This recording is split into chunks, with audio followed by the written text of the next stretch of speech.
मित्रांनो, आपण सगळे विठ्ठलाच्या भेटीसाठी चाललो आहोत। दिवसेंदिवस पाय पुढे पडत आहेत, अंतर कमी होत आहे आणि विठ्ठल जवळ येत आहे। पण कधी विचार केला आहे का, ही वारी फक्त अध्यात्माची नाही तर आरोग्याची सुद्धा आहे।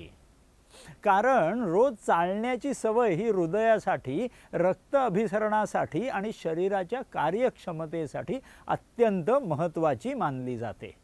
पण चालण्याबरोबरच योग्य आहार, पुरेसं पाणी आणि योग्य विश्रांती ही तितकीच गरजेची आहे। जसं आपण विठ्ठलाच्या दर्शनासाठी प्रत्येक पाऊल जपून टाकतो, तसंच आपल्या आरोग्यासाठीही रोज एक पाऊल टाकलं पाहिजे। कारण चांगलं आरोग्य ही सुद्धा एक वारीच आहे।